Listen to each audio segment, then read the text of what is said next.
All right, welcome to episode 3 of Terry and Larry's basketball podcast. I'm Terry. I'm Larry. And today we're going to talk a little bit about the ongoing playoff right now. The first round just wrapped up officially as we're recording this in the 3rd of September. And the OKC and Houston game just wrapped up yesterday. So we are officially moving on to the second round. So we're going to touch up a little bit about each of the matchup, talking about how the different teams match up against one another and what our thoughts are and how our earlier predictions are kind of whether they're accurate or not, you know. They're pretty accurate. Yeah, I'll say they're pretty accurate. Let's get straight to it. I was gonna have another game for you, but I was gonna have another game for you where I was gonna ask you if you can guess these players in are drafted in the first round, second round, undrafted or not. But I need. I can do that easily. Oh, really? Yeah, man. All right, Danilo Gallinari, first player. First round. By whom? Knicks. Yep. All right. Very, very nice. Second player, Chris Middleton. First round as well. By Bucks. Yeah, and I have a couple more. Oh, what? Give me 1 second. Tim Hardaway Jr. Knicks. First round, second round? First round. All right. Can't believe we re-signed that fucking bum. Oh my god. Goran Dragic. I think late first. Actually a late second.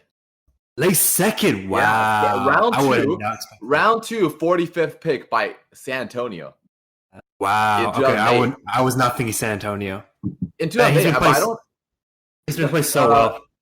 Yeah, and it was traded on draft night to the Phoenix Suns, where he was. I was gonna say the Suns. That was gonna be my guess. Yeah, he was the rook for Steve Nash. Wow, no wonder. He must have learned a lot. You can really tell. And he's actually so important for Miami. Yeah, for real. If he doesn't play well, they lose the game. Yeah, I'm gonna talk a little bit about it too. I was very wrong about this guy. Project? Yeah. And last player I have for you is Jimmy Butler. I know Chicago. First round, second round. I think it was a late first round, like 20 something. 30 actually. 30, yeah, exactly. Like last pick of the first round. I'm very nice. You got everything except for Goran. Yeah, Goran. Yeah. No way. I'm gonna make it harder for you next time then. I bet.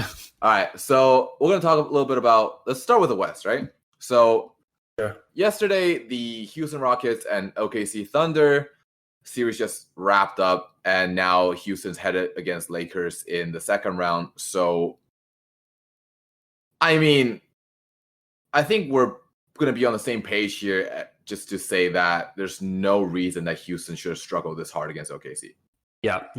I think, but in fairness, though, Westbrook was out. I know Houston won one or two of the games, right? But still, they might have won maybe 3 of those games had Westbrook been playing. In fairness, right? But you're looking at a team of role players, young players who have no playoff experience, right? And their number one scorer is SGA. And he is obviously very young and crazy. And he's got some playoff experience last year with the Clippers. But if you watch the series, obviously he was shook, right? Because such a high pressure environment. And Dort played better than him, I think. Oh yeah, Dort. Big shout out to Dort, Montreal kid. Yeah, 5-on-4. But no, Dort played his ass off. He really. And you know what's interesting is that I was watching this series and I am not a fan of James Harden. Most people who know me knows this, is that I'm just not a fan of the way he plays. And it's not a hot take.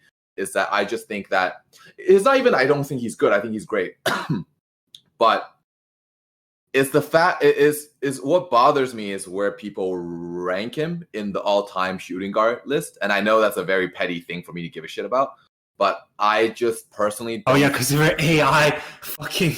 I think there's very little argument to put James Harden over AI in the sense that in the all-time shooting guard list as of now, just based on the accolades by themselves and how they're able to win. I just think that the fact that James Harden kind of underperforms, I think that's not debatable anymore. Is that in games that count, he massively underperformed. Even just in yesterday's game, he shot very poor.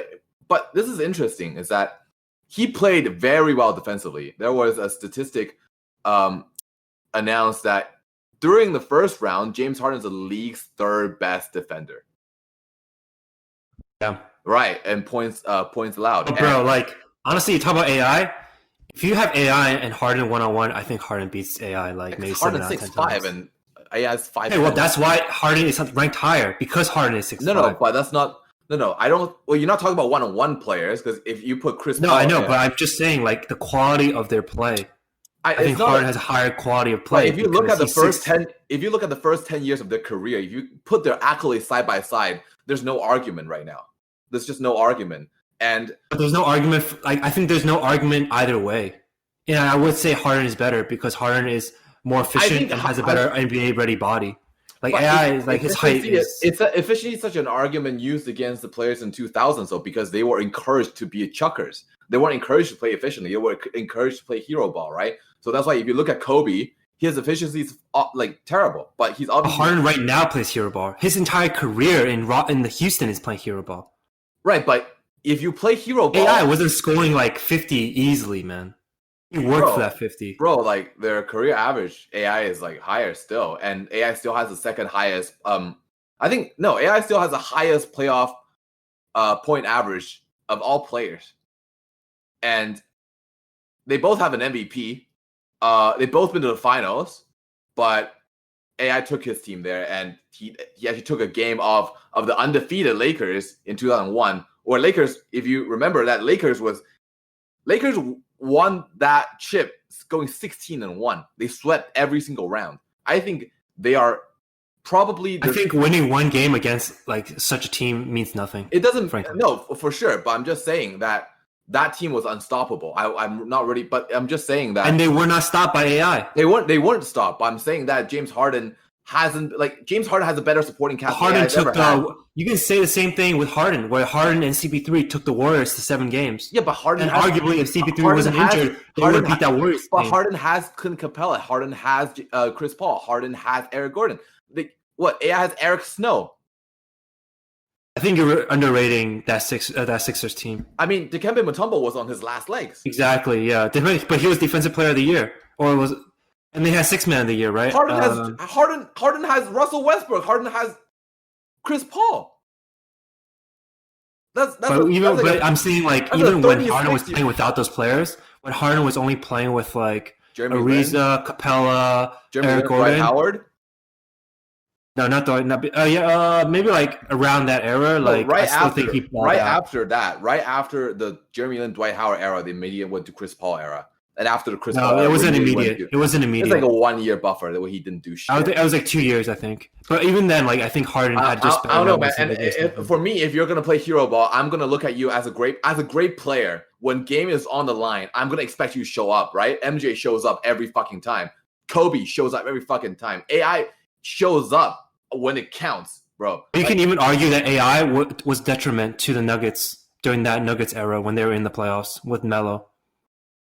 I disagree, but that's a different discussion. But I just think like your only argument for AI is that 2001 run. Right, and that's what your argument is based off of. But exactly. I would argue that you're overlooking AI's later career. Because he was young in 01. Like youngish. Young. He was like 25. Yeah, so like youngish, but like he had maybe like 7 more years of his prime, and he accomplished nothing in that 7 years.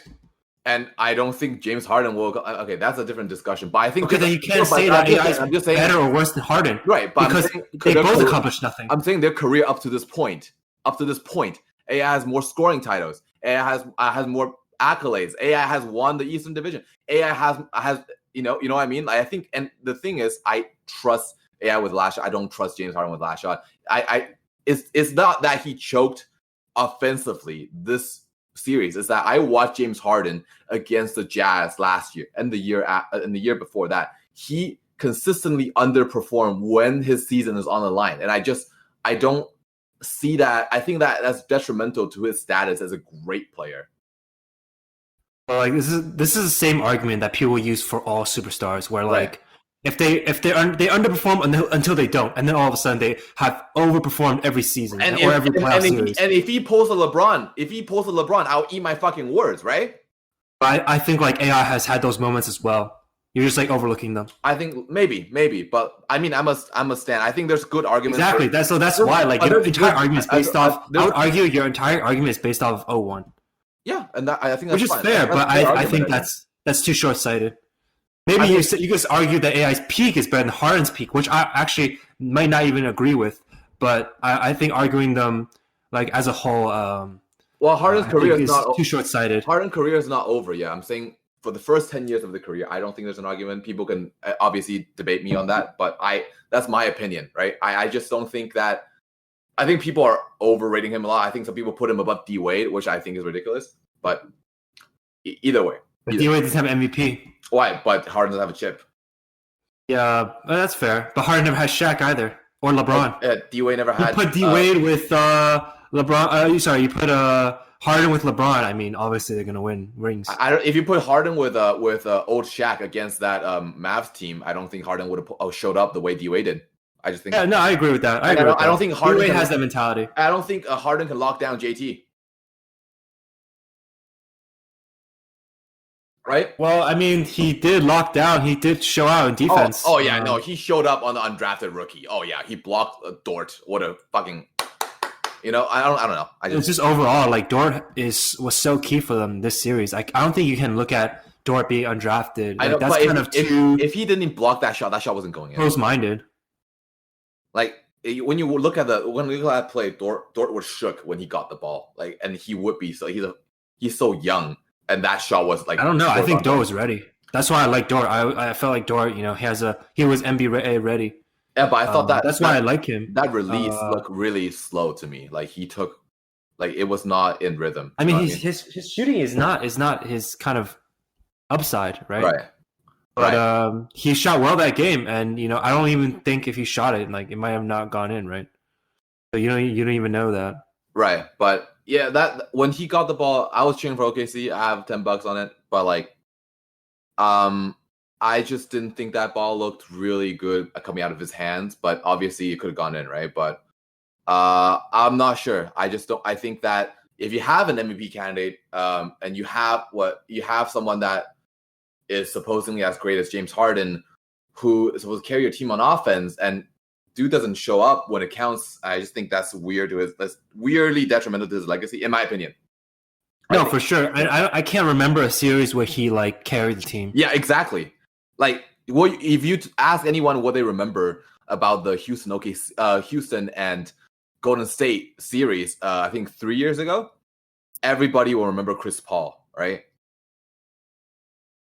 Sure. That's how I remember that series. And Chris Paul went down, the team fell apart, right? They were up. I would argue that even in Game 7, I think Harden was playing well until the refs just like didn't give Harden calls and the Rockets calls, right? And then they gave they kind of shifted the game to Golden State's favor. I argue like a lot of calls like in that Game 7 when after Chris Paul went down, like I thought they could have went the Houston's way, right? And. Yeah, but I don't know if that argument's gonna be definitive in the greater scope of things. I mean, yes, like some calls can change everything. So right. I don't know. Right. And I think it's quite obvious that like the refs are meddling in like every series,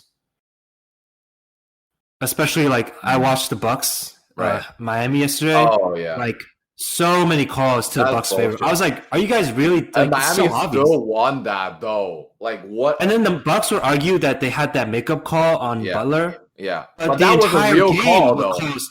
But that was a real call though. But we can talk about that later. But yeah, so Houston. Like no, that's what I mean. Like I think the refs definitely are like meddling in like almost every series. Like in some way, maybe it's not like very direct and like hard-handed, but they're definitely like shifting kind of momentum a certain direction.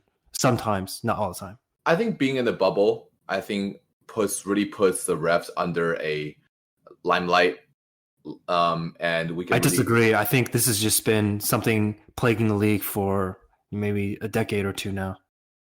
Right. You can point to series in the past. The Kings Lakers series. Yeah. Yeah. In what was that? What year was that? 02? 02, yeah. And then you can say like the 06 series, the Dallas and Miami. Right. Was it, I think Game 6 and 7, or I forget what games, I but the don't think later it, games. I don't think it went to Or 7. maybe that I know Mavs fans argued the entire series, but I can Right. speak on that. But like things have been weird, right? They're like semi-suspicious. So I'm Right. not surprised, like if it's still going on. Right, but for a game like for a series like OKC and Houston, I don't think that I think refs only come in play when there's a close game, right? A close No, series.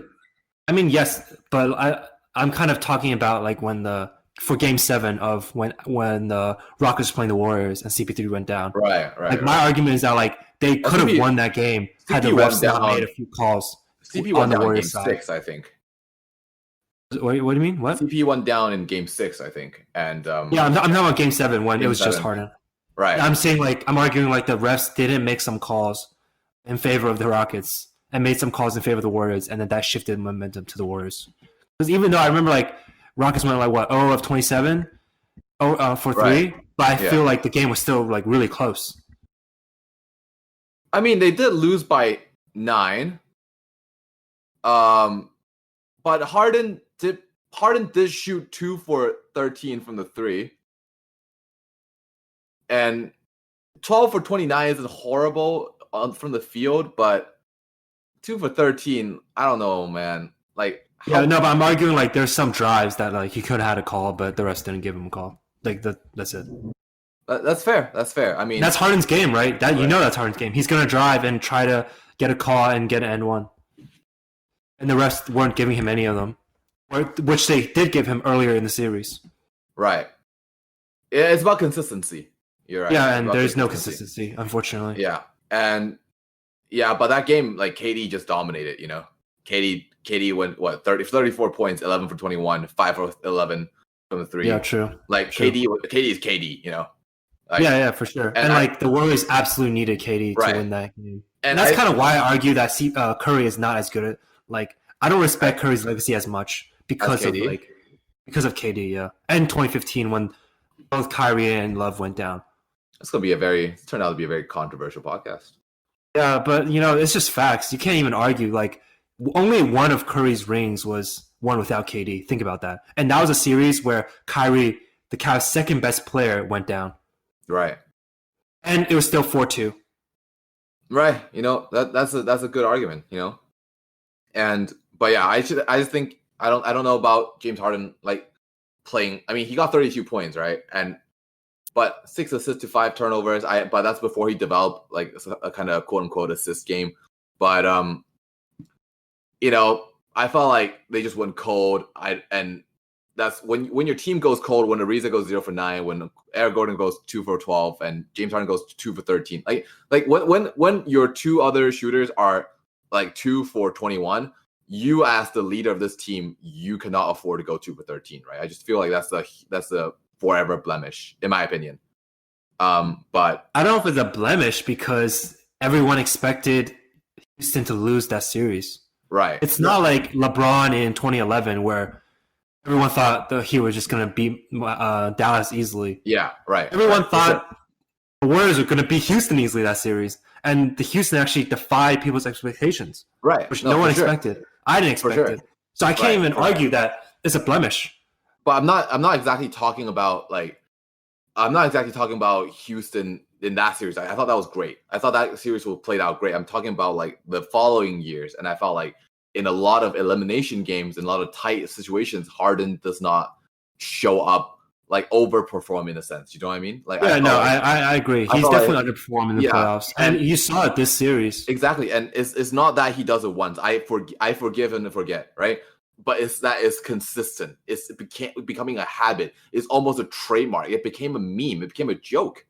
That is, I mean, if he turns it around, I don't know about that. I feel like I think that not all of that can be attributed to Harden. I think that's just Houston basketball and the way they set it up. Right, but it's just the play. Like, I just don't think he plays well in playoffs, and that's fine for a. And this game isn't like tailored to playoffs, unfortunately. No, for sure, no, it's not. But playoff is where it counts the most, right? Yeah, no, definitely. But anyways, so Houston against Lakers.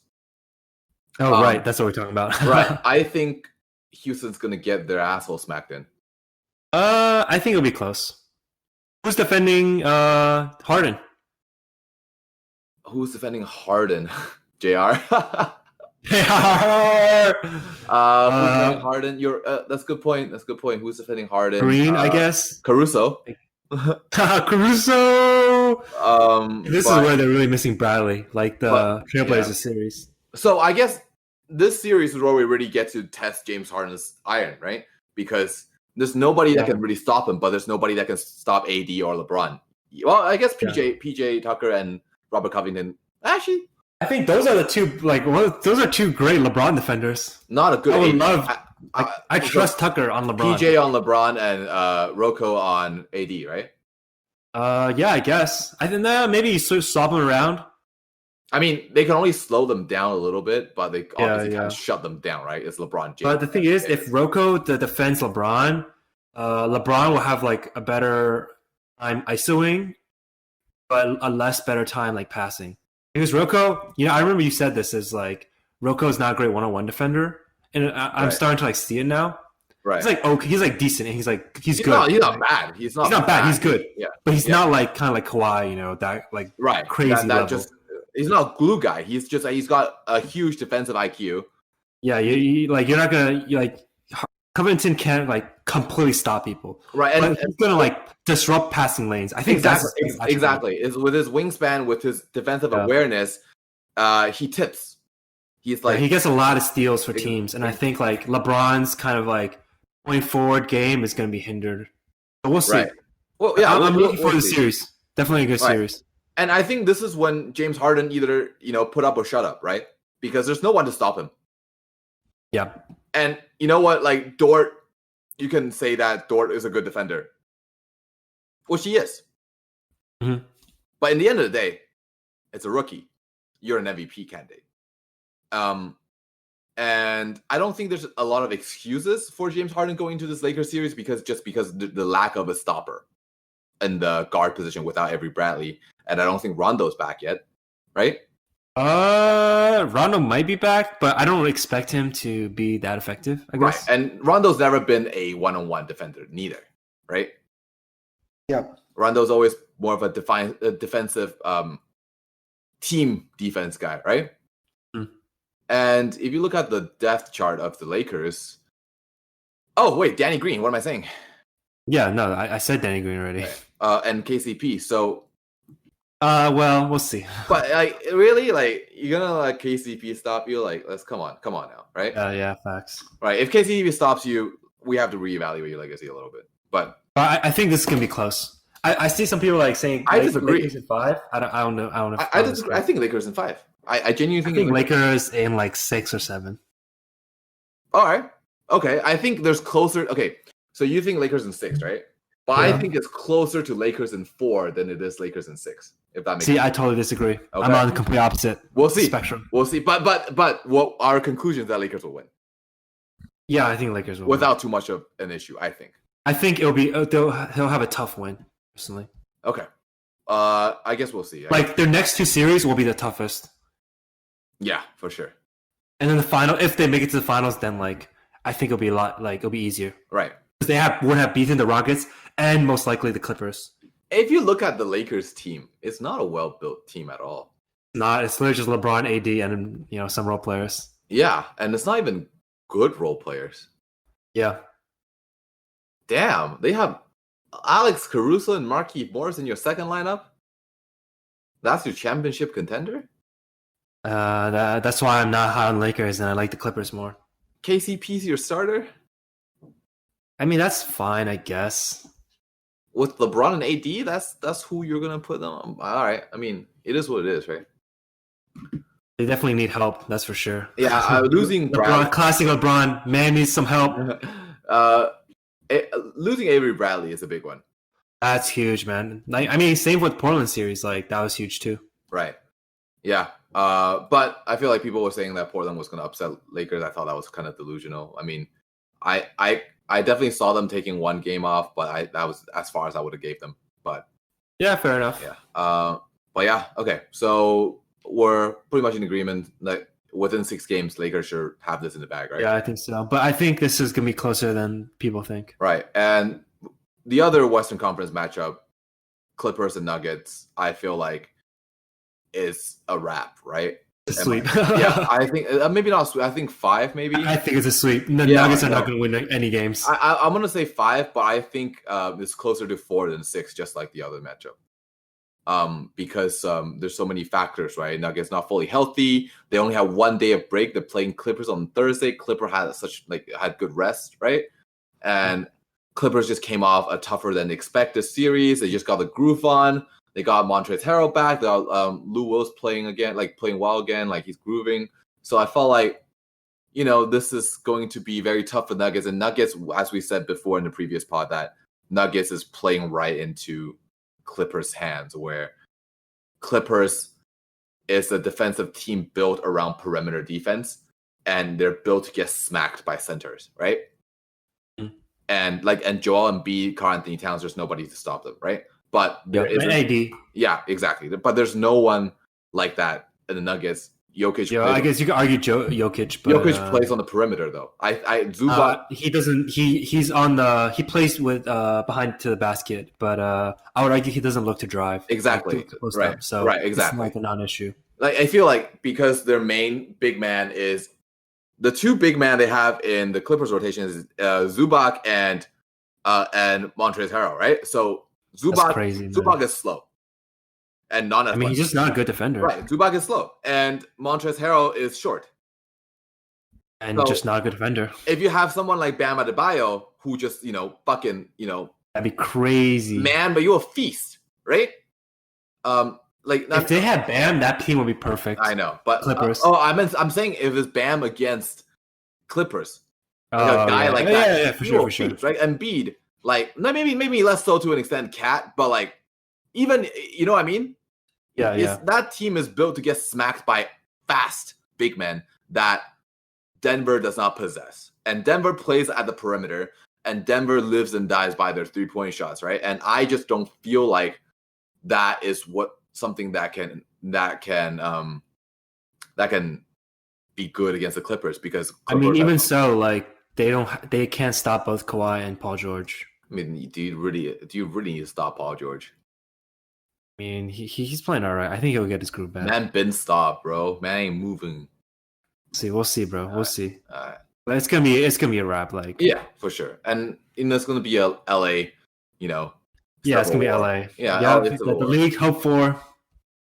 Yeah, they got what they wanted, but of course. Yeah, but as always. Yeah, I mean, there's just so many players from that area. They want to play for their home.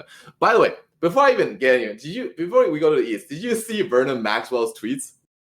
Oh yeah, they're hilarious. Dude, this guy is insane. This guy is fucked. He has absolute no regards for Utah life. Dude, I laughed so hard at Salt Lake Shitty.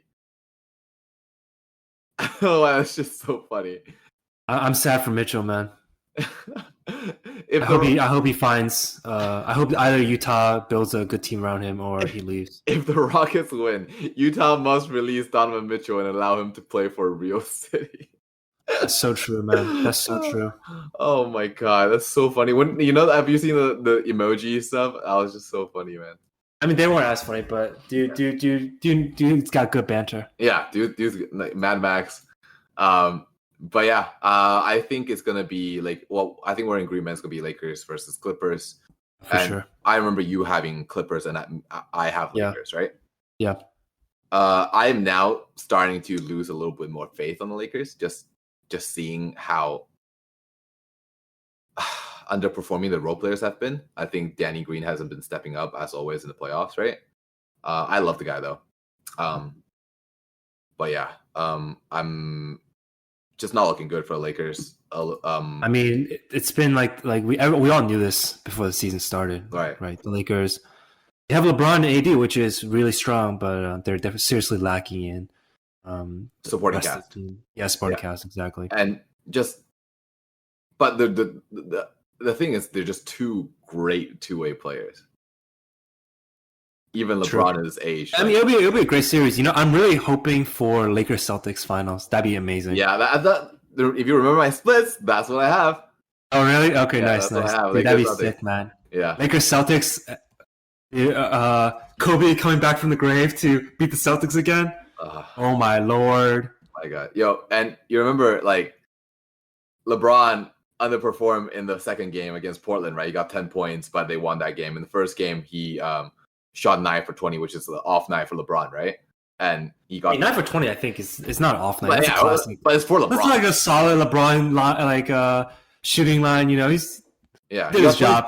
23 points. He got 16 assists, by the way, with 4 turnover.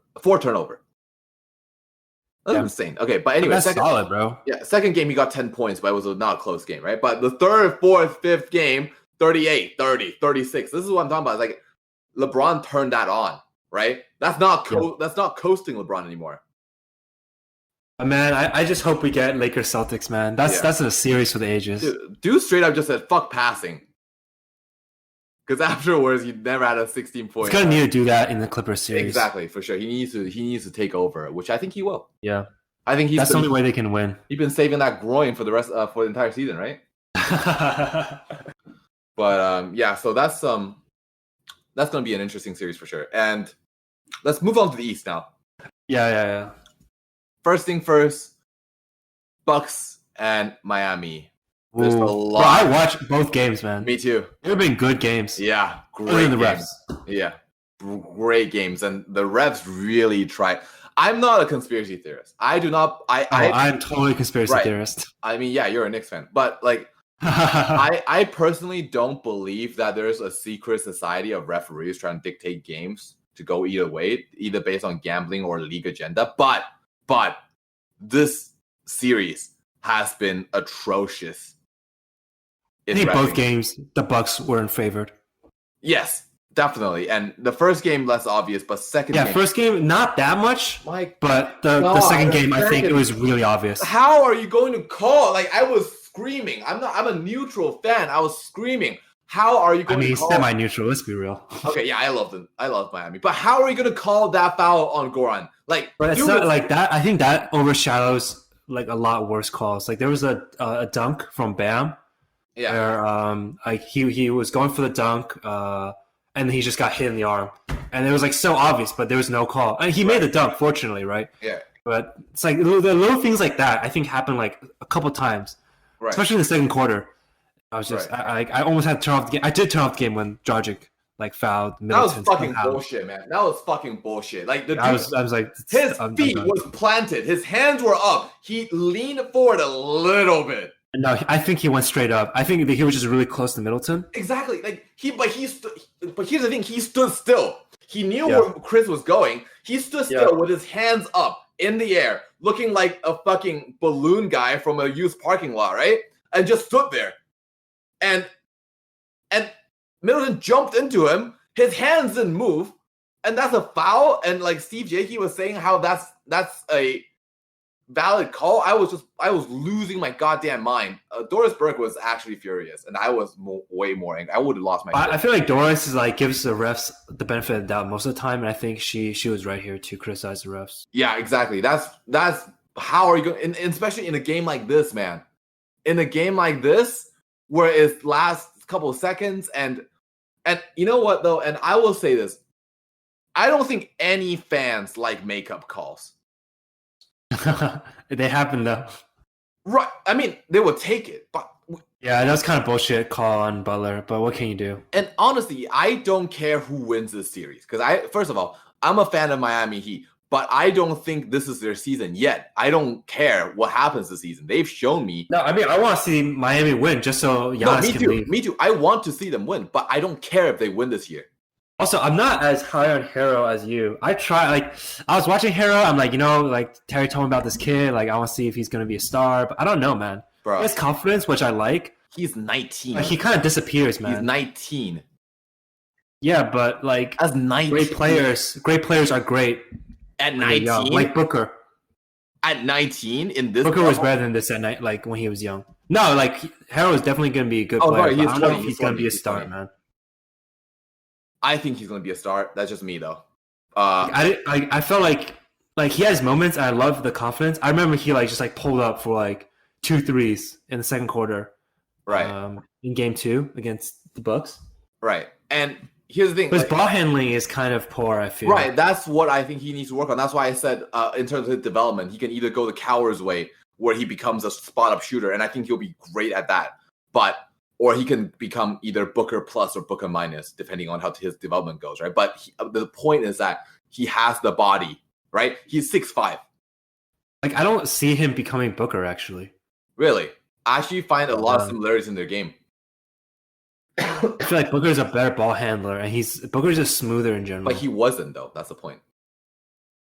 I think Booker was like I think Booker was like this when he came into the league. Not as like efficient, maybe. Right. Remember, like Booker scored like what 70, I think, or something crazy like that. 70 against Boston Celtics. I don't see Harrow doing that. Right. No. I'm not saying that Tyler Harrow will be Devin Booker. But I also I don't see Harrow scoring like that many points, just like in general. But here's the thing: Booker was put in the position where he is the main focus. He is being fed the ball every single play, right? Because it was the Phoenix Suns and they were in this huge slump. But Harrow was adapted into this well-oiled machine, and I am very high on Tyler Harrow still. Like if you look at his stats, right? First round against the Pacers, Indiana Pacers, he averaged 16.5 points a game.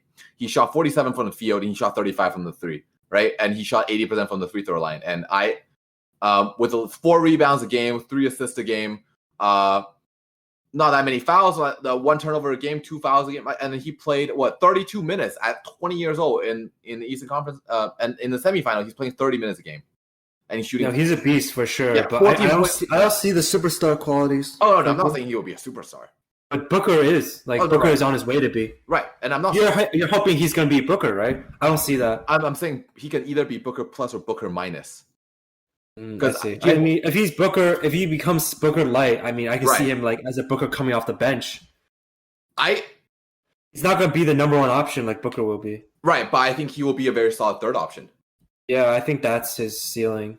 I don't know about the ceiling. I think that's his floor. But anyways. That's his floor? Yeah, I'm very high on. I'm very, very, very, very, very high on this kid. I cannot stress enough how high I am on this kid. And you know how much I like Devin Booker? Right? I don't think you liked Devin Booker that much before you were a Suns fan, bro. I did like Devin Booker, but not that much, bro. Not as much. Not much, man. Not much. Yeah. I started liking him more. We barely talk about Booker, man. Yeah, true. You know, I was not like I was like kind of neutral on Booker to like almost like slightly negative. Yeah. You were never like, oh, I'm like way high on Booker.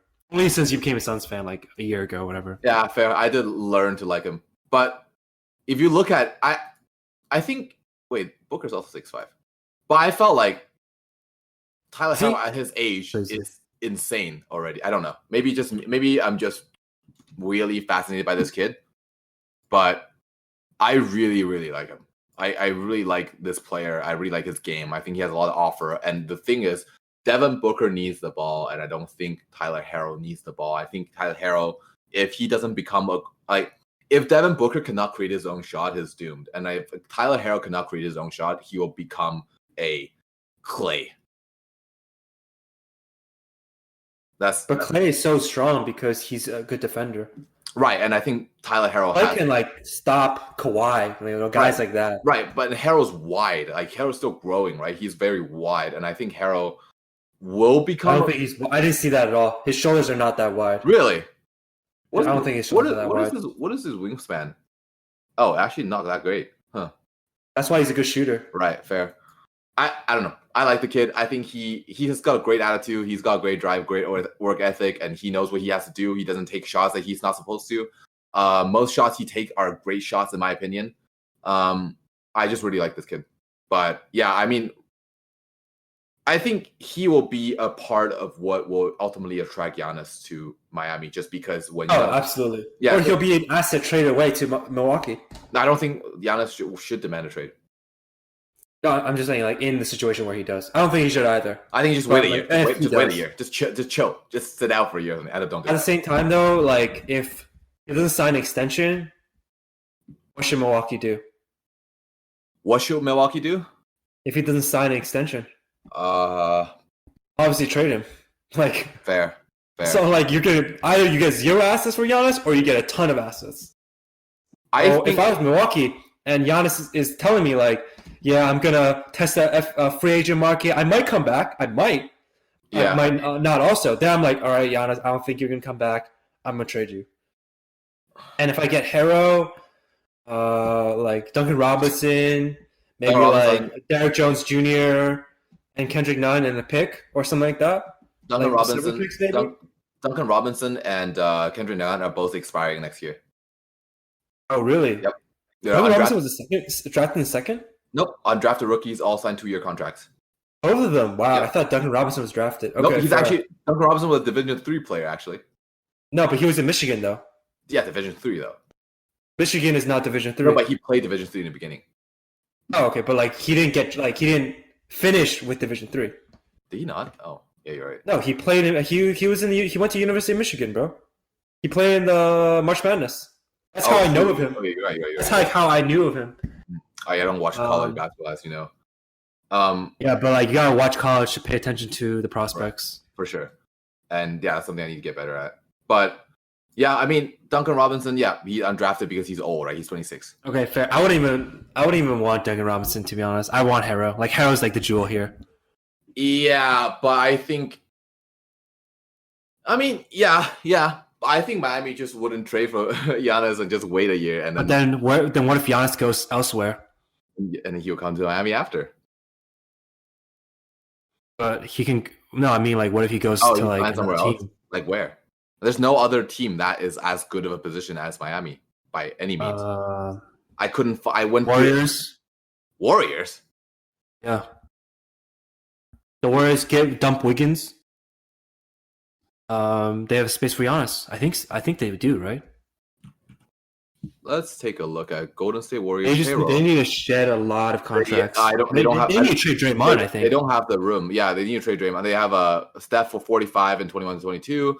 That's worth it, bro. Yeah, they have Clay for 38. They have Wiggins with. If they have Clay, Steph, and Giannis. Yeah, I mean that's. What else can you ask for? Giannis just becomes a better Draymond in every way. Plus, he can do everything on offense. How are you going to trade Wiggins and except be multidimensional? How are you going to dump Draymond and Wiggins though? If I'm the Knicks, if you give me assets, I'll take Wiggins and Draymond. But they don't have assets though. And they have all their first. Oh, true. They're going to get their. They have all their first round picks, bro. From this year on, right? Yeah. Okay, bro. Here's how you do it. They have the second pick. Yeah. You give me Wiggins and Draymond and the second pick, and I'll give you like some money like Reggie Bullock, who's very cheap. That's 55. And maybe I'll give you like our late pick, like our 27th pick or something. Bro, that's 55 million. That's a 55 million. But like for the Knicks, I'm willing to do it because we need like picks, right? We need top tier picks. Okay. Like as a Knicks, I would do that trade. Even though I know this draft class is not good. That is an astronomical move. And I can also think about it this way: once they dump Wiggins and Draymond, okay, let's say Wiggins has no value, right? Right. Fine. We won't trade Wiggins, but we can trade Draymond to another team. Teams will want Draymond. Lakers might want Draymond. Clippers might want Draymond. If the contracts can work, right? Like obviously, maybe the Rockets want Draymond. Draymond will be perfect for the Rockets, but right, perfect for Rockets. Imagine Draymond, Rocco, Harden, Westbrook. That's spacing. Assuming they can't keep everyone, right? Or like Eric Gordon's gone or something. That spacing is just nut. And Draymond is actually a real center who can, they have to run like all wings. Right. Maybe I'm naive, right? But if I were the Golden State Warriors, I would give Steph, Clay, Wiggins, Draymond, and James Wiseman a try. I wouldn't even think about it. I'm like, bro, sorry Wiseman, sorry Draymond, you've been real for us. If you can get Giannis, right?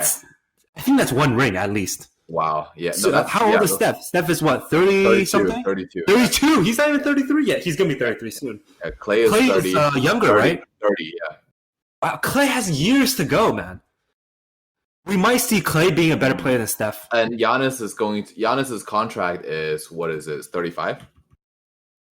I have no idea, but I mean he's getting paid the max. I'm pretty sure. Yeah, so 35, right? He's going to his 7th year, right? Next year. Oh, no, dude, it's not a max. It's 25. Oh wow. Yeah. So, bro, the Warriors can trade for him now. With Draymond, they don't even need to get rid of Wiggins. They could. Oh, can they keep Draymond though? Oh, they can trade Wiggins or they can trade Draymond. One of them. They don't have to keep. Okay, obviously, they can trade Wiggins then. Like, no brainer. Yeah. Okay, then that makes even more sense. Just to the Bucks. The Bucks, all right. They need to, but like, this can be a 3-teamer, right? Wait, Wiggins and Wiseman and another pick for Giannis. Bro, how is that not a good deal for the Warriors? Why would the Warriors say no? Yeah, but Why would they be like, maybe Wiseman can be our Giannis? yeah, Like, yeah, we yeah. just No, get no, no, Giannis. no. I didn't realize that Giannis was getting paid 25 though. I thought he was getting paid 38 or Yeah, something. so like Giannis would have to be traded. Like we're kind of like brainstorming that Giannis gets traded next season, like immediately. But How I'm many? saying like if he doesn't get traded and he signs a max elsewhere, Yeah, like man, they'll have to trade probably two that players. is insane. So like I think people are saying like Toronto is a team. No. I think Warriors is a massive like team Yeah, to go. no, I can see that for sure. And Toronto, like I want to address that. I'm in Toronto, and if you look at the Toronto payroll and the after Giannis's contract is up, first of all, Toronto is not in a position to trade for Giannis. Let's just get that out of the way right now. We don't have young players. We don't have picks. It's not gonna fucking happen. You don't have a second pick like the Warriors do. The Warriors have better assets. Exactly. Than you guys. Exactly. Just let that go. First of all, just let it go. Don't even think about it. And so we want to sign him as a free agent, right? Maybe. But if you look at the players we have in contract, is only Norman Powell and not even OG Anunoby. We have Norman Powell and Pascal Siakam. And I feel like, why would Giannis want to play with Pascal Siakam? That's just another player in your lane. You guys should just trade Siakam and just tank. Yeah, that's what I'm saying. I mean, sorry, Toronto. We'll see. Masai isn't like that, so we'll see. I don't know if I want to say that though, because I might run into Siakam in the streets, and he might just, like, he might have something to say. Siakam seems like a relaxed guy. I like him a lot, like as a person, and I think he's a good player. I have him in my All NBA, but I think Toronto, like how I look at it, right, is that Toronto is a ship built to sink this year. You mean next year or this playoff year? This year, next year, all the same. It's sinking already. So Marc Gasol, Serge Ibaka, 25, 23, both expiring. I think both of them might be gone, actually. They are gone. They're expiring. I mean, no, I know, but like, I think Ibaka wants to stay, right? And Gasol also wants to stay. But I think they might go elsewhere. I think Ibaka should go to the Suns, but I think obviously. I think like, Gasol. I wonder why, bro. Yeah. I think Mark should go to Lakers. That'd be sick. Yeah. Depends on how they can get him. Think of like the Lakers would like, dude, all these like contending teams you see right now in the playoffs all need pieces. Yeah. A lot of guys could get moved. Oh my god. Dude, Marc Gasol on the Clippers? Dude, that'd be perfect. That is insane. He's perfect. You know what else I'm thinking? This is probably not possible, but CP3 on the Lakers. I don't know if that's possible. CP3 I doubt it's possible. His contract is too bad. His contract is way too bad. Yeah, it's unfortunate. Yeah, but the thing, oh my god! Now you think about it, Serge Ibaka and Marc Gasol on the Clippers. Dude, no. I think they could win the championship with that. Yeah, dude, wait, Serge and Gasol, either of them can go to Lakers or Clippers. Wow, that is crazy. Oh my god, that is disgusting, bro. There's going to be a lot of players moving. Like this is going to be a good offseason. But it all comes down to if Giannis demands, or like not necessarily Giannis demanding a trade, but Giannis not signing an extension, and the Bucks thinking he'll leave, and that's going to cause everything to move. Right. But here's the thing, yeah, dude. Now I'm looking at the Toronto payroll, and now I'm just imagining Marc Gasol and Clippers and Serge Ibaka on the Lakers. And they're going to be cheap, like ish, because they're old. They're going to be like 10 a year. Yeah, I mean maybe a little bit, slightly more, because since the Marc Gasol is going to go down. Dude, if I'm Marc Gasol, I'm 35. You give me 10 a year to go to the Clippers for a guaranteed ring. Fuck it, I'm going. That's so true. But bro, imagine like conference finals in the West: Gasol, Kawhi, Paul George against Curry, Clay, Giannis. Oh my god, yeah, and Kawhi. They both play with Kawhi and they're friends. Oh, that's true. Whoa, that's so true. Oh my god, that's so true. That is disgusting. Wow, and you already know the Sixers are going to move players. It might as well be gone. It's going to be like Kawhi. It's going to be like Kawhi just like talking to Mark and Serge. Like come over and play with us. Yeah, that's so true. Like one of them will definitely come. Yeah, maybe both actually. And there's going to be Danny Green in the corner, just like, hey, what about me, guys? Come to the Lakers. He's going to be across town, by himself. But man, that's oh god, bro. I didn't think about that. I didn't think about. Okay, this offseason is not a great offseason for small market teams. No, it's gonna be a great. That's true. Next offseason, but there's great pieces. Yeah, there's great people. Like teams are gonna move. Like this offseason and next offseason is gonna. A lot of things are gonna change. Yeah, and a lot of cheap old big men that are on the market, right? Like teams like Well, Yeah, not cheap, not Harden, but but no, I'm not available talking big about. man. I'm not talking Like, about trade. I'm talking about just like free signing. agent. Fair. Yeah. So like if you look at Boston, who needs a big man, right? There's Paul Millsap who's going to sign for a vet minimum, I think. No way. No way. Trash right now, but maybe not vet minimum, but like slightly higher. No, bro. Clippers will give him more than vet minimum. Not 10. Why would you give Paul Millsap 10 when you can give that shit to Marcus Gasol?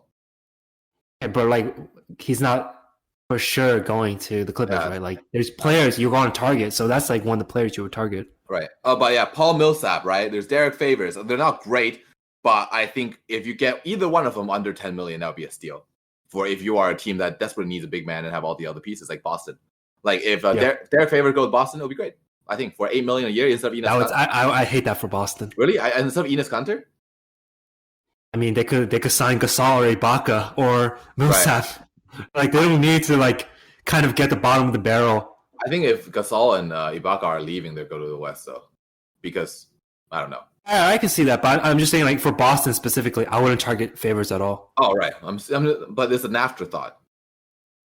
Yeah, that's fair. Like it'd be, you would think about it. It'd be like I didn't get Gasol, I didn't get Ibaka. Derek Favors at $8 million a year. Sure, come. Yeah, that's fair. That's fair. Yeah, I don't think he's a bum. I like Derek Favors. I think he's good for $8 million a year.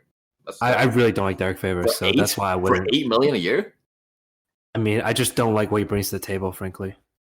He's a better defensive player than people give him credit for. I don't think so. If you think so, like for sure that's a steal, but I don't think so. I think he's too one-dimensional. Well, I mean, he doesn't fit. The most important part is that he doesn't fit Boston's offense. He does not fit Boston's offense. That's very correct. You know what? Boston can have Chris Boucher. Well, that'd be sick. That would be sick.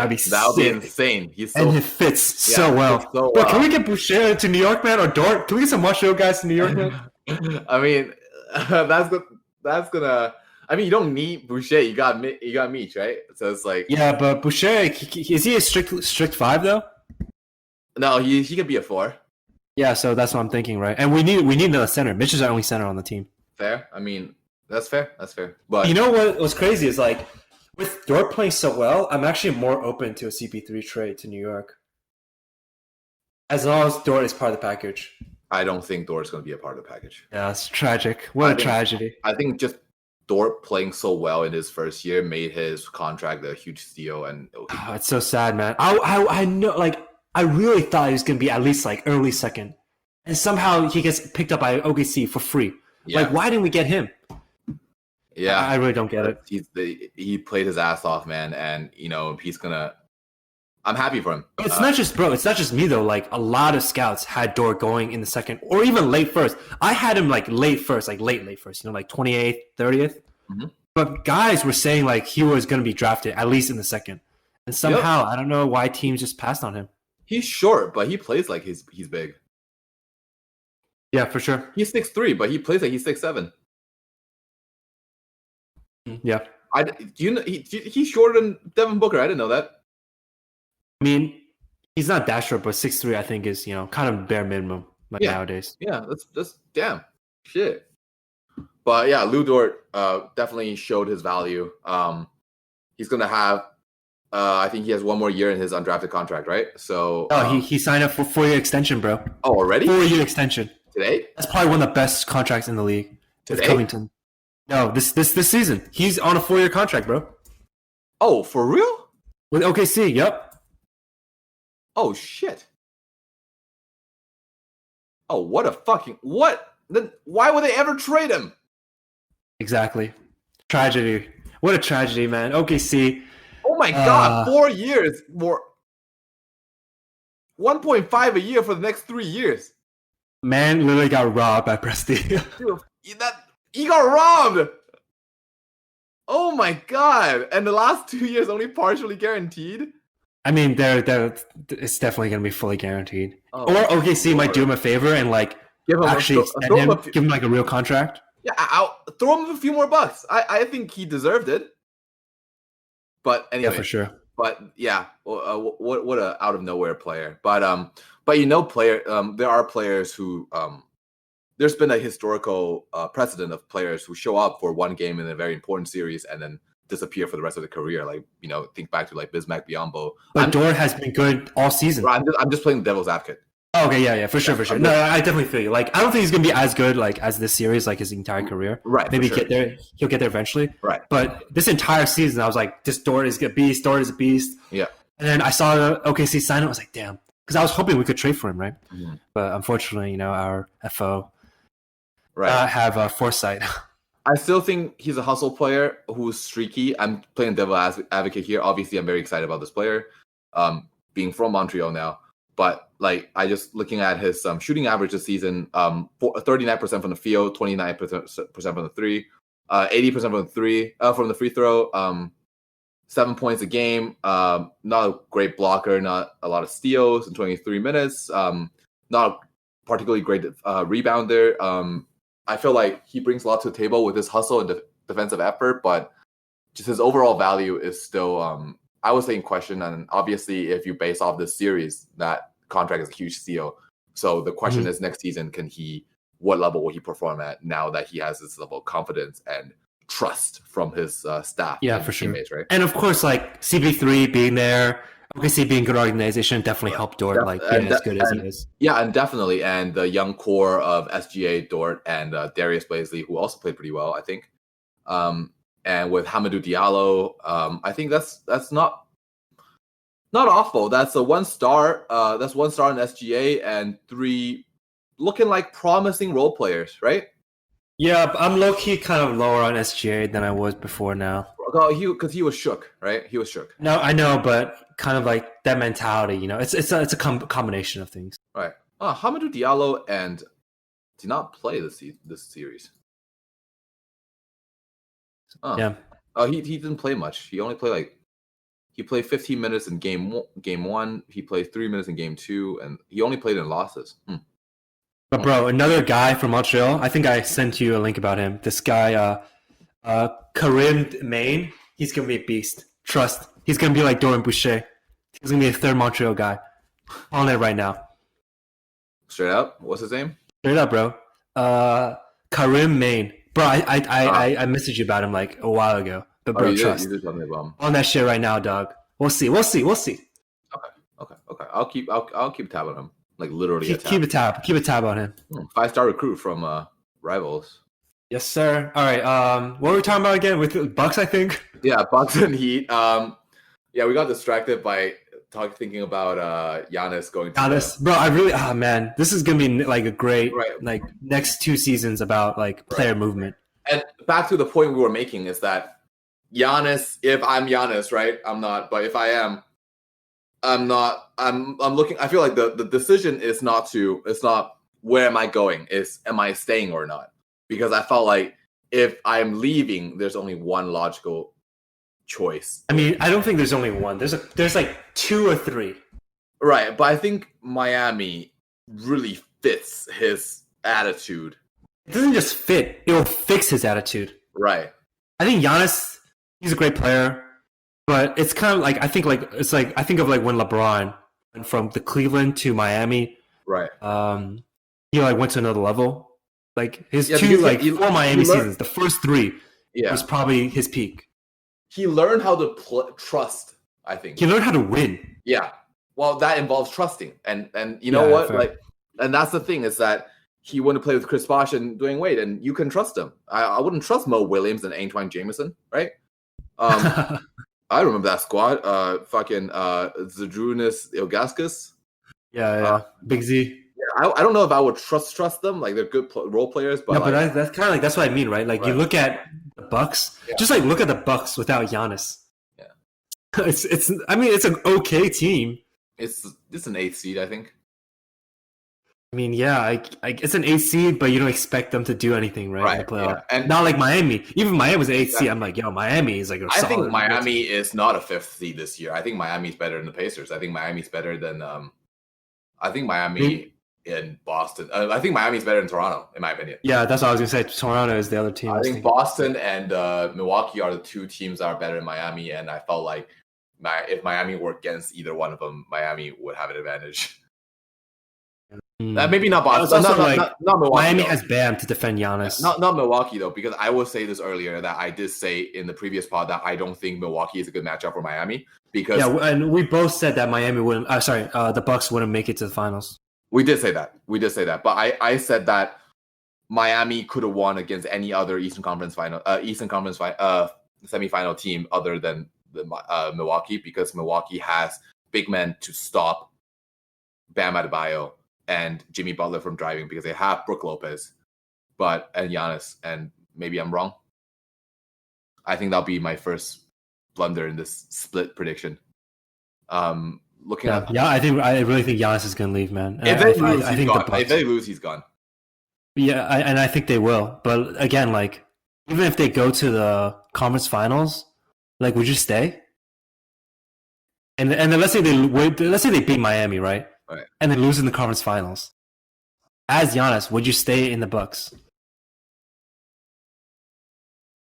If I go to the finals, I'll definitely stay. Yeah, well, yeah, but that's the finals, right? We're not talking about that. If I only get to conference final, depends. Is it a 7-game or is it a 5-game situation? But again, you think right? Like, if they go to the conference finals, let's say it's against Boston. Mm-hmm. I mean, that team isn't that great. Like, I mean, like in terms of like raw talent, right? Mm-hmm. I think it's like quite similar to Milwaukee.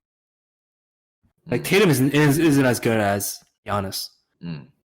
You could argue that Tatum is better than Middleton, but I could also argue that Middleton is a better offensive player than Brown. Right. Or Hayward. Right. So I would say Milwaukee has a better team than Boston. Like, kind of like taking Giannis out of the picture. What if you trade Jaylen Brown, Gordon Hayward for Giannis Antetokounmpo? That's a heavy price. Yeah. Especially knowing Boston and knowing Ainge, like, yeah, I don't think Marcus Smart has been involved in trade talks. I think like every season since he's been drafted, and he's still in Boston. Yeah, facts. But yeah, I think Giannis trades will be amazing to look at. Maybe that's something we should focus on the next spot. But yeah, should definitely, like, I'm thinking it's gonna be so fun. And like let's trade. Let's see if they lose first. Yeah, let's see if they lose. If they lose to Miami, it's over, bro. I think it's over. It's over. I know, bro. Like, if they lose to Miami, they might as well trade Giannis in the offseason, like right now. If they get swept, no, they're bro. They're not gonna get swept. Like, chill. They're not gonna get swept. They're not gonna get swept. They're not gonna get swept. But if they get swept, though, that's hilarious. No, they're not gonna get swept. They're not. I'm saying that right now. That's my official take in this podcast, that they will not get swept. But if they do get swept, though, if they do get swept, though, that'd be hilarious. That would be fucking hilarious. Just imagine, bro. I think it's said Milwaukee's gonna have to blow everything up. Middleton's gone. Giannis is gone. Bledsoe's gone. Lopez is gone. I think, first of all, I think Bledsoe's a bump. But dude, this is actually just too. Bledsoe played well in game 2, I think. Whatever, but like one-dimensional. It's just fuck it, whatever. Yeah, fair enough. But this is literally two fans from two bum-ass teams laughing at this number 1 seed. But hey, it'd be funny, man. Like that's why NBA's fun, because people get moved. Exactly, it'll be funny. Okay, next. So, okay, we don't even come to a conclusion yet. What do we think about Miami and Milwaukee and Giannis and the Bucks? Yeah, just the matchup in the second round. What do you think?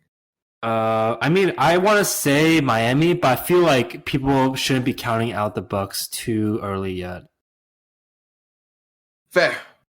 But I am more inclined to say Miami, just because I think Eric Spoelstra has figured out Giannis Antetokounmpo.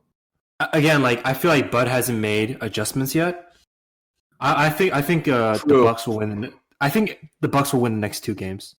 I will be inclined to agree with you, but if the Bucks loses next game, it's over. Oh, obviously, it's over, because no team has come back from 3-0. Yeah, that's just, oh my lord, holy Jimmy buckets. That'd be hilarious. But what if they do come back from 3-0 though? Miami? Oh my god, Jimmy buckets though. I love Jimmy Butler so much. Man, he's actually, like, the mentality is what's making. I love him. You see, like, Giannis, like, I feel like he's almost like kind of like self-focused. You know what I mean? He's not like a leader as much as Butler is. You're right. But, well, it's like KD, right? KD's not a leader. Yeah, kind of like similar. KD flourished when Steph took the leadership role. Yeah, same with Westbrook. And Westbrook was the leader in OKC. Yep. And so I think Butler will be I think if you look at Butler, Bam, and Giannis, that's like a bum version of the Heatos. Would you trade away Hero and Bam for Giannis? I would absolutely not. That defeats the purpose. You keep Duncan though. I don't give a fuck. That's a high price, but I think I would not trade Hero for anybody. No, but I'm like, if you're Pat Riley, I'll trade Hero. Not if you're a Hero fanboy, bro. Yeah, I will only trade Tyler Hero for Anthony Davis and Carl Anthony Towns. I'd rather have Giannis though than AD. I wouldn't. AD's older and more injury prone though. AD is a better player. I mean, well, I could see. I wouldn't. I think AD is better than Giannis, but I wouldn't. I would not trade. I would not trade Tyler Hero for anybody. I think I would trade Tyler Hero for Jason Tatum. Okay, yeah, but that's Tatum. Yeah, I'll trade. You would obviously trade Hero for Doncic. It's like you might as well talk exactly. about it. I'll trade Hero for Devin Booker. I'll trade Hero for. Cat. I wouldn't trade Hero for Cat. I'd rather have Giannis than Cat, bro. That's fair. Maybe Cat's a bit of a stretch. I'll trade Hero for Ben Simmons. That's true. That's a good one. I'm very high on Ben. Like, I really hope the Sixers don't trade Ben. I'll trade Hero for.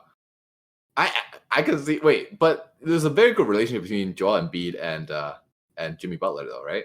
But again, like, if I'm Butler, I don't want Embiid on my team. Yeah, me neither. I'd rather have Giannis. He's lazy, bro. I don't want, like, Embiid, get away from me. I can have Giannis. Why would I want you? Yeah, I think, and you know what, though? It's just because how much Embiid needs the ball. And I think if I were building a contending team, I would rather Bam Adebayo be my center than Joel Embiid. I agree. I'm very low on Embiid right now. Just because I think this is not a big man's league anymore. And if it is, Embiid's not the one to make it, right? Embiid's no Shaq. Exactly. And he's just too slow. Way too slow. And I would rather Bam Adebayo be my center. I agree. It's a cheap price because Bam Adebayo seems like the type of player because his contract is up when Giannis is a free agent. So I think if Pat Riley's like, hey, we're gonna get Giannis, and Bam will be like, I'll take a little bit of pay cut, sure. No, I don't think so. But again, like, Miami has such a good contract situation because Butler is the max right now, right? And let's say they get Giannis, they'll probably have Bam's bird rights, I'm guessing. Oh, true. Yeah, you're right. So they can actually go over the cap, get Giannis, and then maybe get like another big role player, and then sign Bam for the max too. Do you think Bam is a max player though? I think he'll get the max. I don't think he's a max player, but he'll get the max. I think he should get a Jaylen Brown-esque contract, not a max. He's better than Jaylen Brown was then when Brown got the contract. Right, but Miami is less desperate, I want to say, than Boston in this sense. I don't know. Maybe I don't know. I don't think Boston's desperate at all. I think, but the contract that Jaylen Brown and Domantas Sabonis got were almost identical, right? And I think Bam is worth more than Sabonis. Really? Yeah. Interesting. Bam is like, I don't know. I will be inclined to agree depending on the situation, but hear me out though. I think they are on the same level. I mean, yes, but I feel like Bam has just like the more opportunity to show himself and prove himself. Sabonis is like not really cursed, but unfortunate he's playing. But Jaylen Brown, I think Bam Adebayo and Jaylen Brown are very similar in terms of impact. And I would like. I mean, I disagree because I'm not as high on Brown as you are. Oh, true. I think Bam has more impact. I think having a good center is so important. Like, yeah, I'm a very big fan of Bam, though. You know this, but yeah, I know. But I think like it's a positional thing. Mm-hmm. That's like fair. As a guard, you can be effective, but sometimes you really can't do anything because it's not even your fault.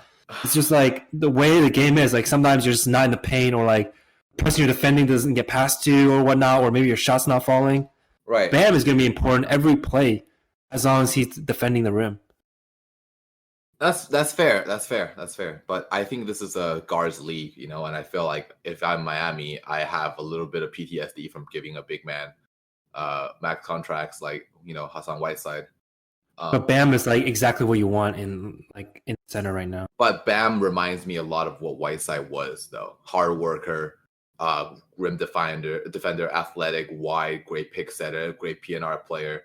and then Whiteside had that like meltdown, right? And then I just, I mean, I love Bam. I would give him a max, but if Giannis is coming, I think Bam is the type of player that will take a bit of a pay cut. I mean, the argument here is not that, like, yes, I get it. Like, I don't think Bam deserves like the entire max, right? But Miami will have to give him the max if they want him to stay. Like, I think if Giannis already signed, I think they would give Bam 25. I think Bam will. I think maybe he won't get the entire max, but it'll be very close. If not, if he doesn't get like. Even as the Knicks, like maybe I'll just max Bam to be like YOLO, like let's just see what we can do, right? Like shitty teams will max Bam. He's a very like just based on what I can tell from his personality, I think he values winning a lot. I mean, I think sure, but at the end of the day, you never know what's gonna happen. Like players will take the safe option. I hope players take the safe option.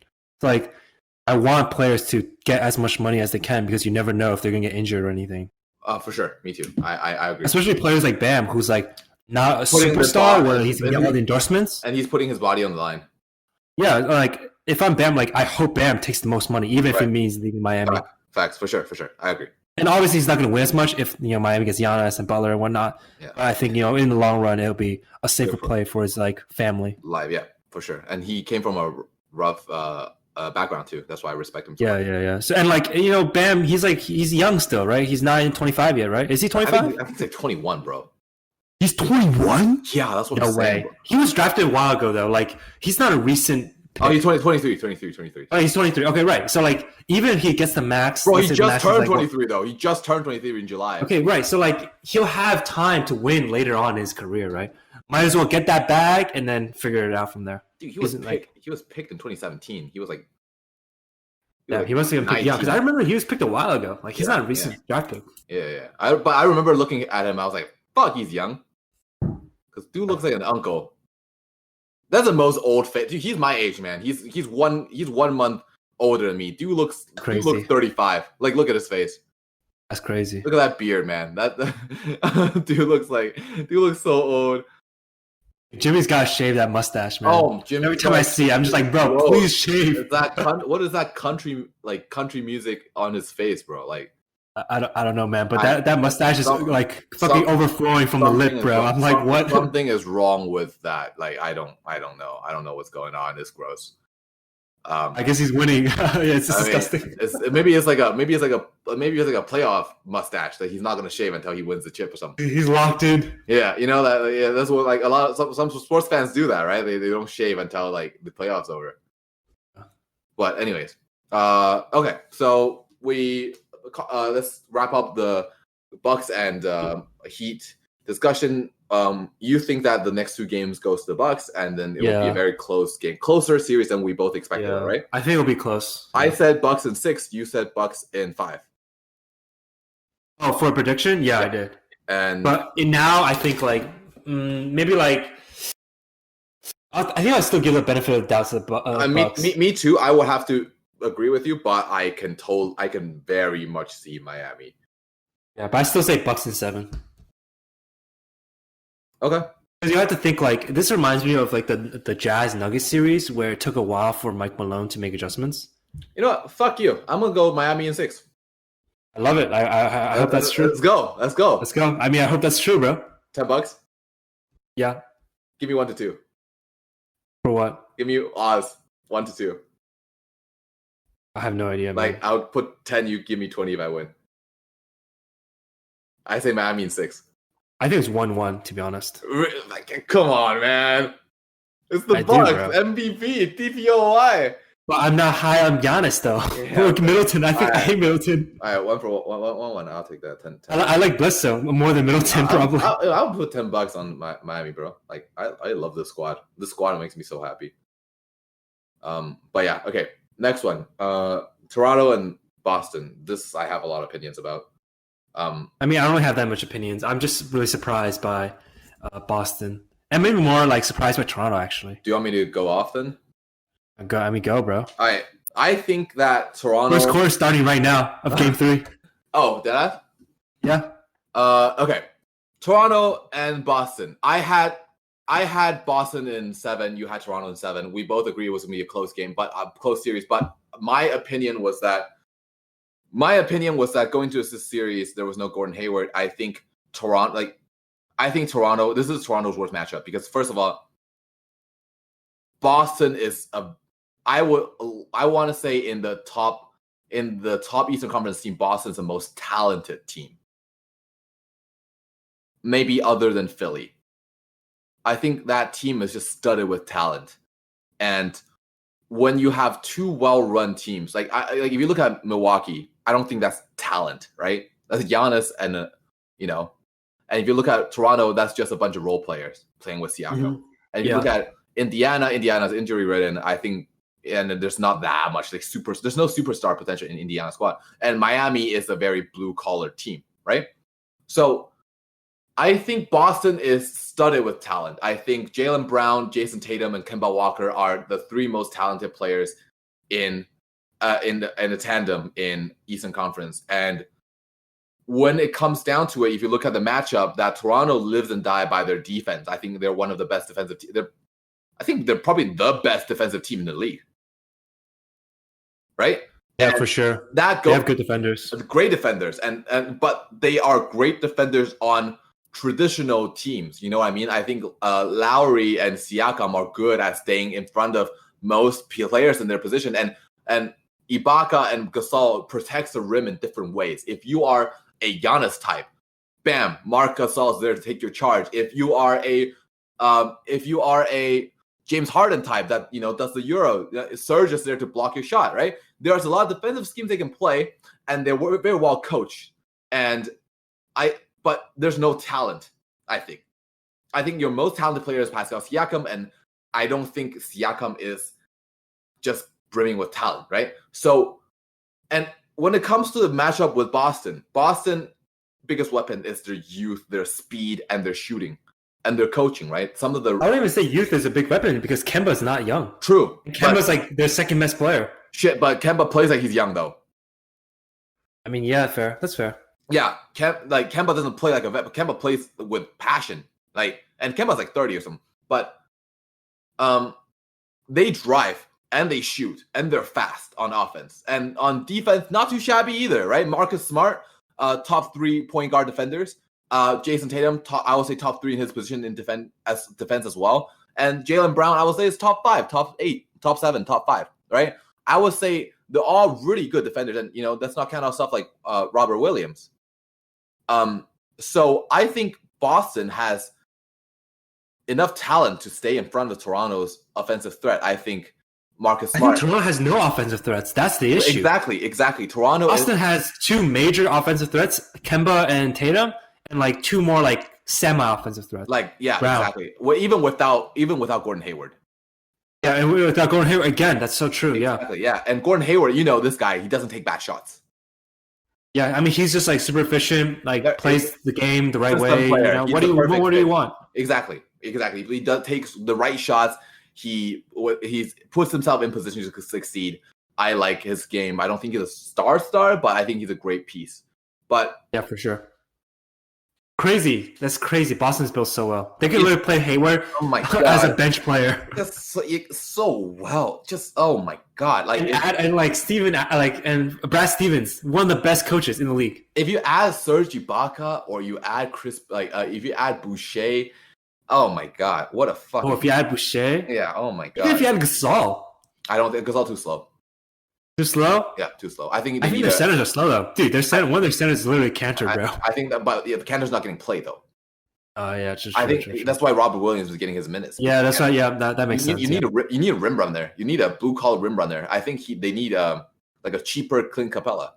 I think they need Boucher or off the bench. They need someone else. I think they would love someone like just off the top of my head. I think they will love Dwight Powell from Dallas. I think they will love. Obviously they love Jaren Jackson, but that's what I'm saying. I think Boston's so talented and Boston's fast. Boston can shoot, and I think Toronto is having a hard time matching firepower with Boston because Toronto doesn't have the offensive threat, and Toronto is in Toronto's defensive scheme is not effective against Boston's young guns that just runs in and draws the foul, right? Because if you're a big guy like Serge, a big guy like Mark, Brown, Tatum, Kemba, Smart drives at you, there's a good to fair chance you're going to foul them, right? If they just throw their body on you, there's a good to fair chance you're going to foul them. And if you are Toronto and you are Lowry, Fred VanVleet, smaller than the Boston players, slower than the Boston players, older, less stamina, right? So, well, you can't outspeed them. You can't shake them up. You have to take the shots, right? And you're not going to get a lot of foul calls. And I think that's exactly what happened. They took like no free throw in the first half of the second game or something? Yeah, I love how Nurse is just trying to be salty, claim the foul ratio, but I don't think he even believes himself. Like, Nick Nurse is too smart of a coach. Yeah, like I think he was just like saying some stuff just to kind of like cause some discussion. That's strategic. He didn't even believe it himself. Now the refs are going to be like, oh, I guess we better watch out. Yeah, like exactly. Like it's definitely going to help the Raptors, that comment. Right. But I think Boston is Raptors' worst nightmare. I think if you put Milwaukee against Toronto, Toronto will have a better time because they have Gasol and Ibaka to stay in front of Giannis. And they have OG to kind of stay in front of Chris Middleton. But with Boston, there's just too many guys that can shoot, too many guys that can score. Even Marcus Smart is popping off. And not only that, is that you are already a team that lacks an offensive focus. And your offensive focus is Siakam and Lowry and Fred VanVleet, which are three very one-dimensional players who except for VanVleet, can't really create a lot of their own shots. Even VanVleet, like, but VanVleet is too short. Not reliable. He's too short. He's too small. Yeah. Like I really hope the Knicks don't sign VanVleet, man. That'd be a big mistake. VanVleet is my size, my weight, bro. You know that?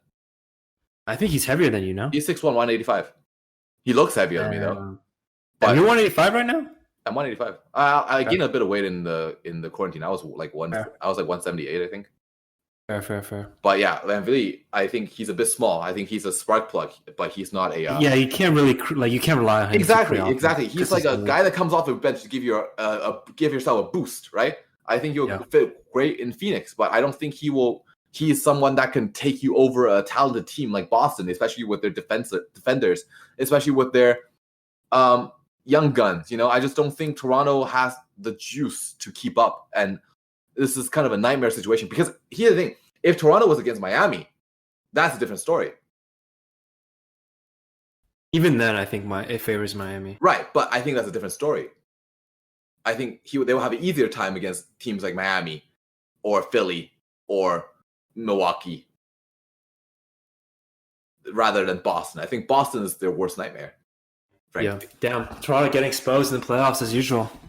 Yeah, I think Siakam is great when he's a second option or third option.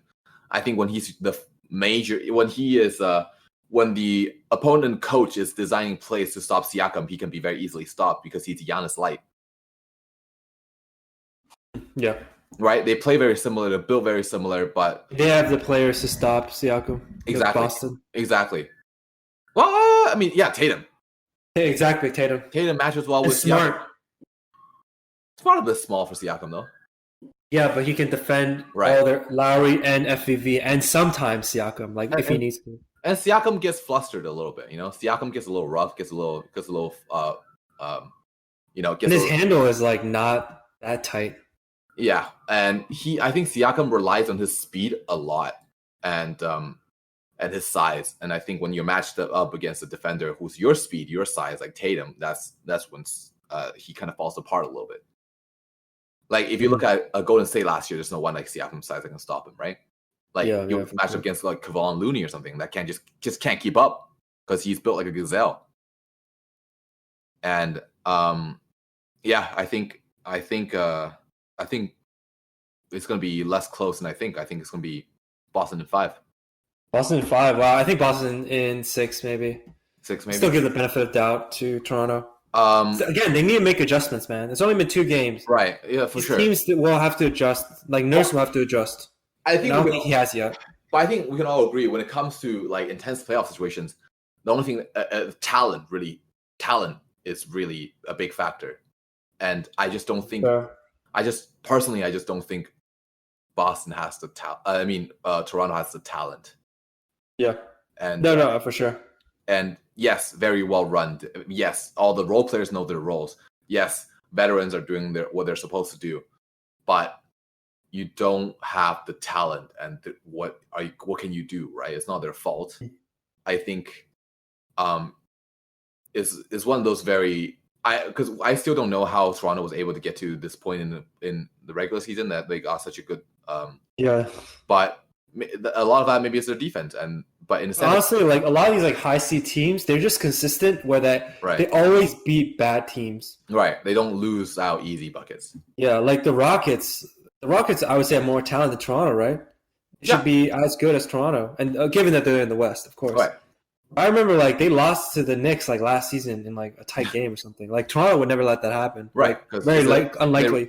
Because Houston plays it fast. If they win, they win by 30. If they lose, they lose. If they lose, they lose, right? If they win by 30, 40. But like Toronto, if they win by 5. They lose by 5. True. You know, like that's just Toronto game. That's just Nick Nurse runs a tight ship.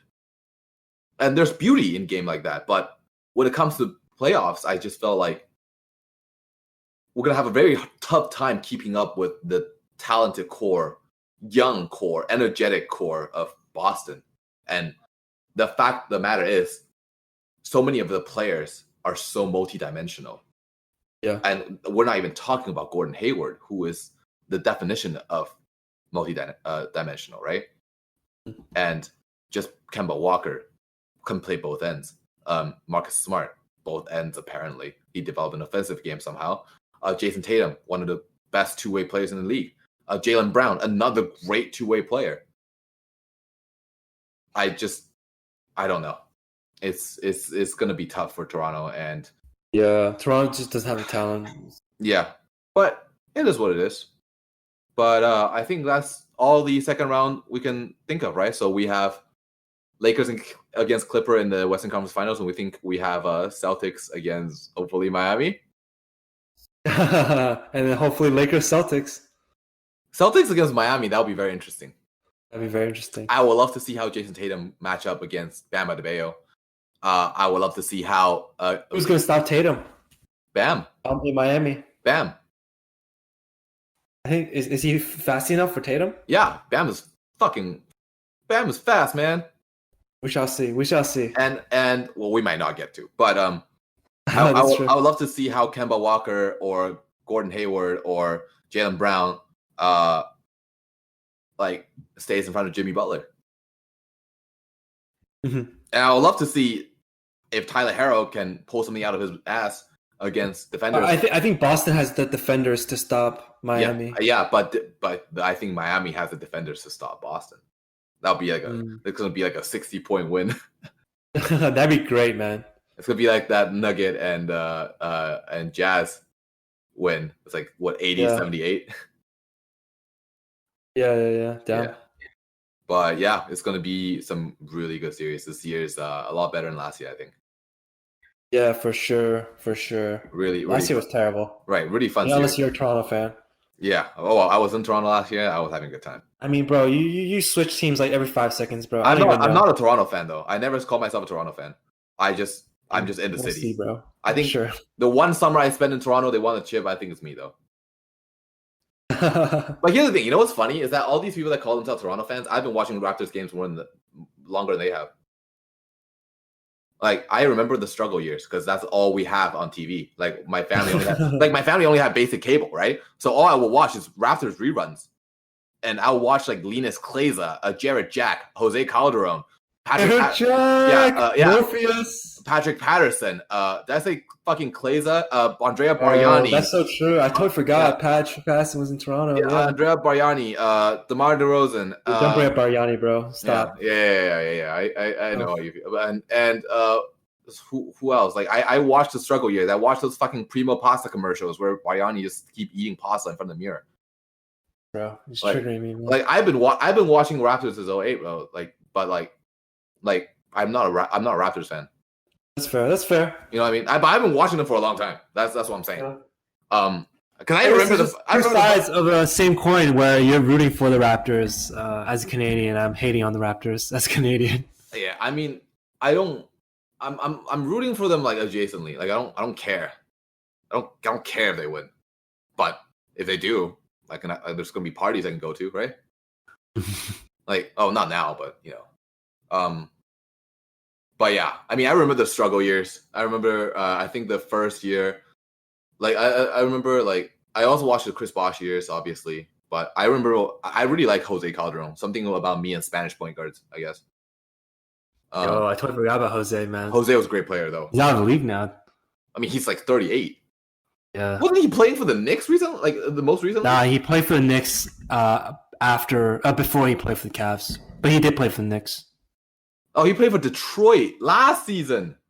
Wow. I remember he played for the Cavs the season before. Very, very late. And then ATL before, and then Lakers before. And then New York for 2 years. Yeah. The Jose Calderon was a great player. I mean, I don't know about great. He's an interesting player. Oh, he was great for it. When I say great, it means like he's good value for how much. Yeah, definitely. And I watched World Cup. Like I watched FIBA. Okay. So I'm always cheering for Spain. I've been watching Spain for so many years. Spain's always my team. Navarro, Calderon, Rubio. Gasol brothers, like I've always liked Spain. I've been liking Spain since Beijing Olympics. Damn. Yeah. Bro, remember do you see that shit when like the entire Spain team did like the Asian slant eyes, bro? What? Yeah, you don't remember that? When? In 08, when they were in Beijing. Spain? Yeah, the entire team. I remember they like went like the slanty eyes. Am I gonna? Oh no! Damn, you don't remember that? Ricky! You don't remember that, bro? Damn. I don't remember. I didn't have internet then. What the fuck? I was a child. I guess it's fair because I was in Shanghai at that time. I remember that. Oh no, Ricky! How can you do this to me? It's mad funny. What the fuck? Yo, yo, that's my boy. I'm mad now. All right, I mean, this is it for the pod, eh? Ending on a bad note. Fair enough. Oh no! Thank you for ruining my favorite player for me. I'm here for. I am depressed. Let's just end the podcast. Yeah. Peace, bro. Yeah. All right. Thanks for listening, guys. Anyone out there? Yeah. Keep it up. Keep doing you. Yeah. For sure. All right. Yeah. Peace.